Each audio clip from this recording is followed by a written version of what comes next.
In 2011, Justin borrowed money each week from his older sister.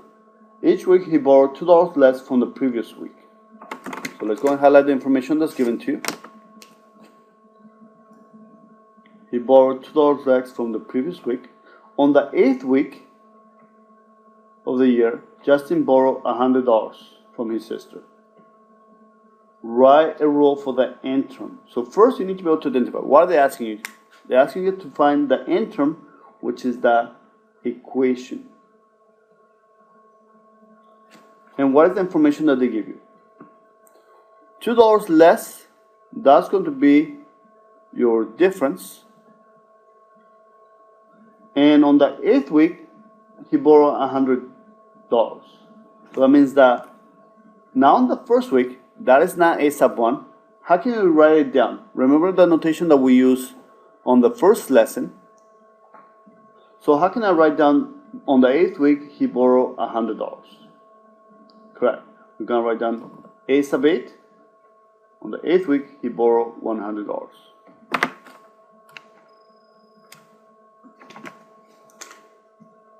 We need to be able to find the end term. So let's go and write down the formula. A sub n is equal to a sub 1 plus n minus 1 multiplied by the difference. Remember, to use the formula, I need to be able to plug in a sub 1 and d. So let's go and let's plug in the information that we have. A sub n is equal to a sub 1. I don't know what a sub 1 is. I don't know how much he borrowed during the first week. I know how much he borrowed on the 8th week was 100, but I have no idea how much he borrowed on the first week. Now, many of you guys might do the following. I say, okay, on the 8th week, he borrowed $100. Every week, he borrowed $2 less. On the 9th week, he borrowed 98. On the 7th week, he borrowed 102. On the 6th, he borrowed 104. On the 5th, will be 106. On the 4th, he borrowed 108. On the 3rd, he borrowed 110. On the 2nd, he borrowed 112. And on the first week, he must have borrowed 114. So that's one way of finding that first term. But in order to get full credit, you need to be able to follow the formula. I need to be able to find the a sub 1. We know that the difference is 2, correct? So I need to find a sub 1. It is very important that you show me what you are looking for so that we can follow the process. I need to find a sub 1. I'm going to use the same formula, and this is why you guys have a hard time. Okay, I need to use the same formula to find a sub 1. This is the first time that you guys have to do that in math. And I'm applying the information that they give me.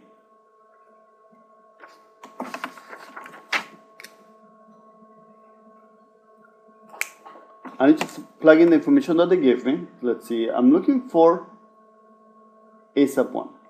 That's what I'm looking for. I know that my difference is 2. And that's all they give me. So that's all they give me in this case. But they also give me that a sub 8 is 100.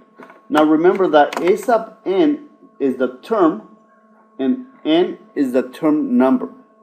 So I'm going to use the term to go in here, 100, and I'm going to use the corresponding term number to be in the place of n. Did you follow that? I'm going to place the term, the actual term, any of the terms I can use. They give me that the term is 100, and the term number for 100 is the 8th term that will go into the n. So a sub n, we're going to use the 8th term, which is 100. That's the term. And the term number is 8 multiplied by 2. Now we're just going to simplify. 100 is equal to a sub 1 plus 7 times 2. 100 is equal to a sub 1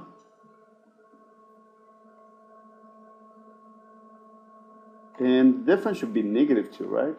Because the difference should be negative 2. Sorry for that. So that gives me minus 14. Move the 14 to the left or add 14 on both sides. That will give you a sub 1 is equal to 114. So remember the difference, because you are borrowing $2 less, your difference has to be negative. So just make sure you correct that. A sub 1 is 114, and that's what we had before. Remember, that's what we came up with. But I need to be able to follow this process. Now that we have a sub 1, we can just plug it in and simplify. Remember, this is all that we needed to do. But because we didn't have a sub 1, we had to go look for a sub 1 by using the same formula and plugging in the term that they give me. In this case, they give me the a term to be 100. So I plug in 100 and the term number here, simplify to find a sub 1. Once I find a sub 1, I plug it in, and now I just simplify. A sub n is equal to 114. N times 2 is plus 2n. Negative 1 times 2 is negative 2. I'm going to combine my like terms. So a sub n is equal to 2n plus 112. And that will give you any terms on the sequence. Or this will tell you how much money she borrowed on each week. So if you want to find out how much she borrowed on the 10th week, you just plug in a 10. If you want to find out how much money she borrowed on the 20th week, you plug in a 20.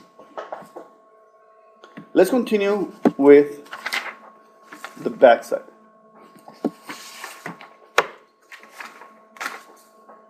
Very similar problem.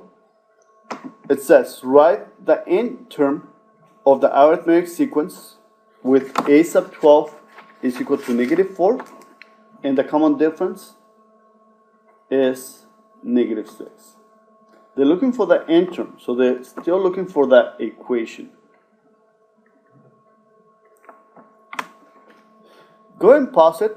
See if you can do it yourself just by using the last example, and then we can work it out together. Go ahead and pause it. Great.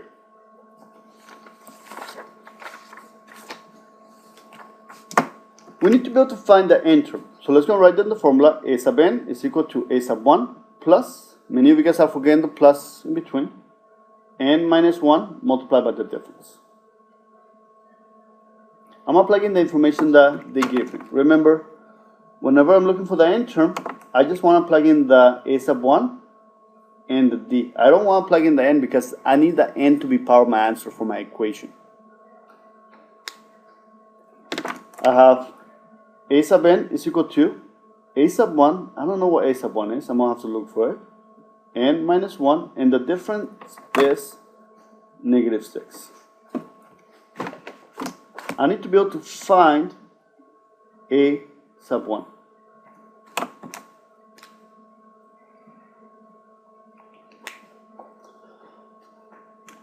To find a sub 1, I'm going to have to use the same formula. A sub n is equal to a sub 1 plus n minus 1 multiplied by the difference. And I'm going to plug in the information that they give me. Let's see, they tell me that negative 6 is the difference, so it'll be negative 6.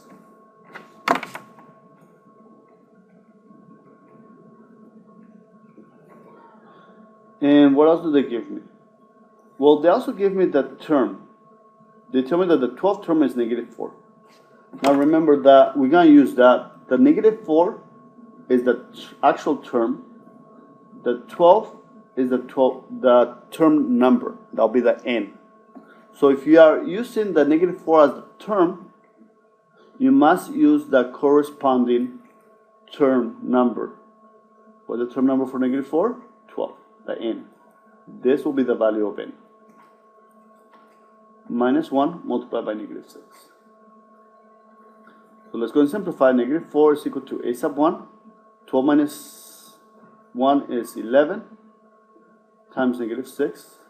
Negative 4 is equal to a sub 1 minus 66. I'm going to go and add 66 on both sides. That will give me a sub 1 is equal to 62. Now that I have a sub 1, I can go and plug it in. Remember, that's all I needed to do. But because I didn't have it, I have to go through the process of finding that first term. In this case, it's 62. That will give me a sub n is equal to 62. Negative 6 times n is negative 6n. Negative and negative is a positive 6. A sub n is equal to negative 6n. I'm going to combine my like terms. And that'll give me plus 68.